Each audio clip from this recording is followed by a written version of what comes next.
I give you an inch and you take a mile. Most of you have probably seen the video we just uploaded about this car, where we talked about a little bit of the history of it, the mileage. We took you for a ride in it. And most of you guys were really excited to see it. And then there's that handful of you who said, come on, I want to see the engine bay, or I want to see this, or I want to see that. Yes, I did leave a lot out of the last video, kind of on purpose, so I could, bring you another video. So today, we're going to go into some of those additional details that a lot of you guys are just dying to know. We're going to pop the hood on KITT, and we're going to go over some of the modifications that were made to the studio cars.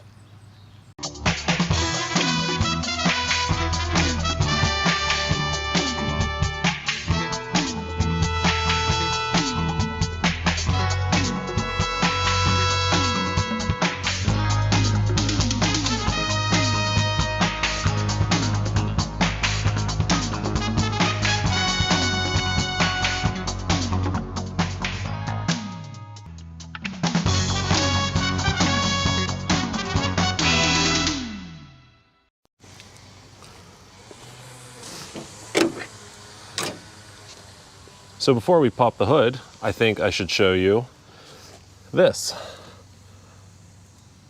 On a lot, but not all, of the original Knight Rider cars, they replaced the factory hood release with a locking version. They were having issues back in the day with people getting under the hood of KITT when they shouldn't, stealing scanner bars and whatnot, so they put in locking hood releases to help mitigate that problem. All right, so let's go ahead and pull it and pop the hood.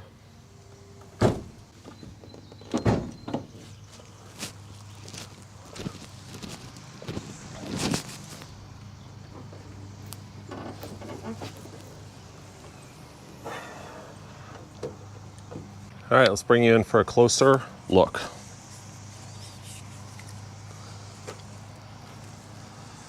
What you're looking at here is a almost completely original and untouched motor from the days it was on the Universal Studios set.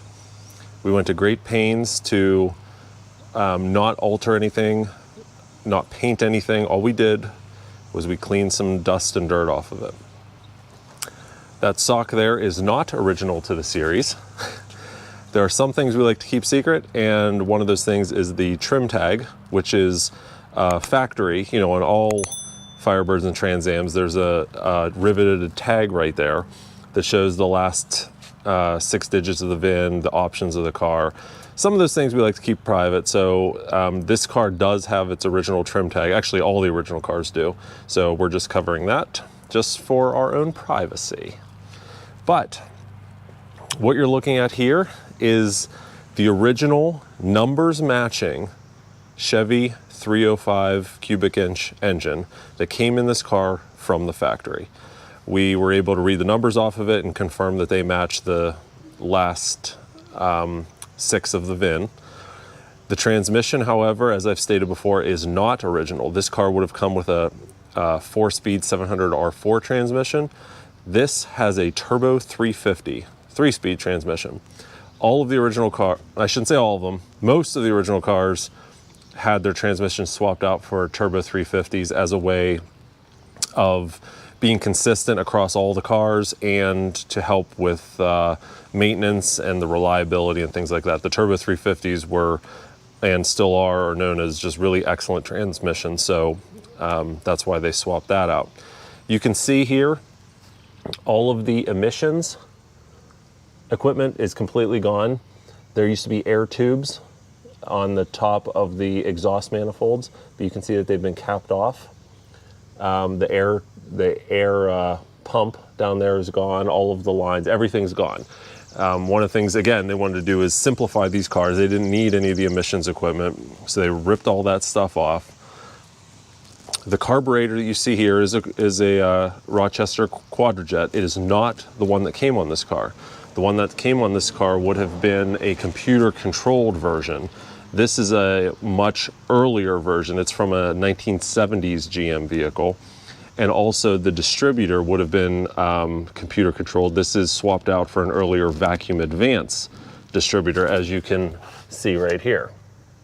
And again, they did all that. They eliminated the computer from this car completely. It's still in there, but it's not connected to anything. Just as a way to make this purely mechanical and much easier to maintain. That is the original air conditioning compressor and the original alternator, original water pump, everything. Belts, even the belts are original from when it was on the show. Air cleaner. They took off the factory air cleaners off the cars and put these smaller ones on, again, to make it easier for maintenance on the carburetor.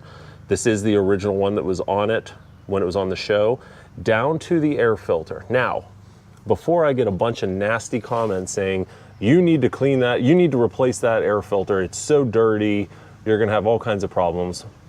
Let me assure you, that is not the case. That is the original air filter. Yes, it looks dirty, but actually it's not very dirty. It's been blown out with compressed air. And remember, this car does not get driven on the road. It gets driven very, very infrequently. We did put, when we first put this back together and got it running, we did have a brand new air cleaner on it, but frankly, it looked completely out of place. It was bright white amongst, you know, the surface rusted chrome lid. We decided, no, we want to be 100% the way it was, so we put that one back on. And we haven't had any issues, not even with Jay Leno driving through Burbank for 2 hours. So that's why we have that original air filter in there. Original coolant tank, obviously the battery is not original, but what are you gonna do? It didn't have a battery in it when we got it. Over here, we've got the line lock solenoid. This line lock solenoid was missing whenever we got the car. Someone had taken it for a souvenir or to put in their own car. The lines were still there. The solenoid itself was missing. All the wiring was still there, just that solenoid. We happened to find the exact one that used to be in this car. It even mounted up to the 2 holes that they had drilled in there, and we got it all put back in. And it functions beautifully. Over here, we've got, well, this is obviously the scanner. The scanner bar is a reproduction because, as you can imagine, it was missing when we got the car. What's the first thing someone's going to take from a souvenir from a Knight Rider car? The scanner bar. However, this is the original wiring harness that was in the car. That was still there, completely intact and uncut. And then the relay box that controls the scanner, and underneath that we have a power inverter for whenever we plug it in, it shows, so we don't drain our battery. The hood, as you can see, is your basic Trans Am hood. They took out the, what's it called? There's in 84s, there's a module up there that connects an air induction system. That's what I'm trying to say. An air induction system that would connect to the factory air cleaner. That's all been taken out, so it's pretty basic. All these bundles of wires back here are from its days whenever it was on display at the studio. So what happened was, when it was on display, they hacked up all of the factory wiring, and they wanted to be able to operate the headlights, the window motors, and everything remotely. So they hacked up all the wiring. So when we got the car, we wanted to return it back so we could, you know, put the windows and the headlight motor, you know, the headlights up and the windows down whenever, you know, we're driving the car. So we had to use some donor harnesses from another Trans Am, but we kept all of the original wiring there and just kind of tucked it in the corner to, you know, tell the story, I suppose. Over here, we've got the fog light relays. There's one down there and one up there. Those are all original. All the wiring is original. And the fog lights are original. So that whole setup is original to the show. The other original cars also have those exact same relays. So what else am I missing? You'll notice the red here. Yes, this car used to be red. It was red from the factory.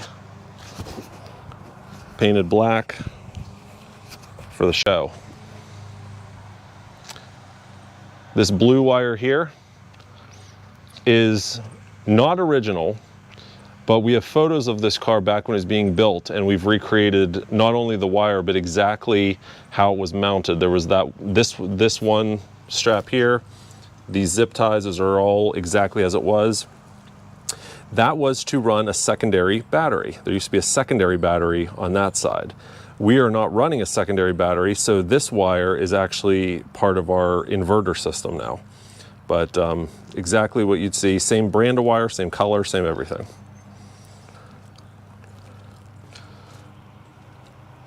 All right, what else am I missing? Everything else under the hood is pretty much a stock Firebird / Trans Am setup.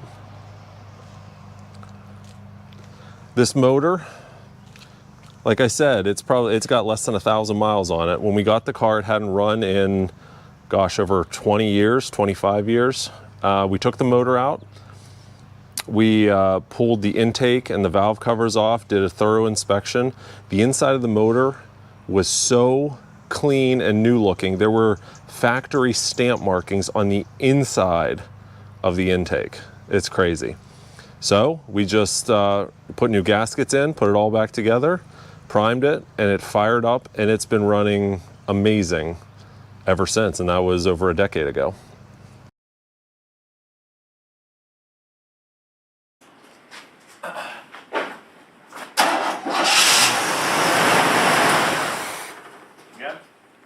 Yeah, let them put some in it though. All right. It's going to take a little while to pull it up. Hopefully that fuel pump works. Go ahead.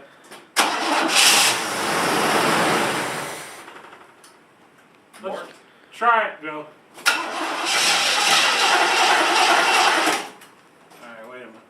Go ahead, put a little bit in. Okay, all right.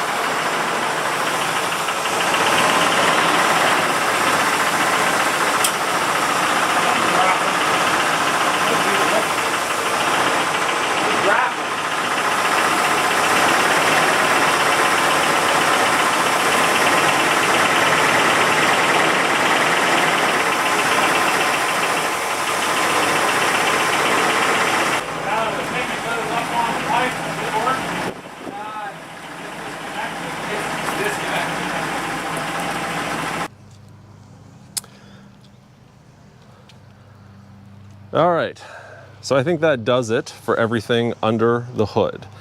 What else am I missing that you guys want to see on the Knight Rider cars? Let me know and maybe we'll do a third video. Thanks for watching, guys. We'll talk to you soon. And now, while we listen to Joe's selection of Knight Rider music that we received directly from Don Peak himself, we'd like to thank these Patreon supporters. We're featuring these fine supporters at our Knight Rider Prop Restorer level. Thank you very much for your support. And for those of you at the Knight Rider History Hunter level, we're recognizing you right now in the description. Now, if you enjoyed seeing this golden nugget of Knight Rider history being rescued from obscurity, then please consider supporting us on Patreon. Your support would empower us to bring you even more of these historical nuggets. We are the Knight Rider Historians. Till next time, take care, everybody. Bye-bye.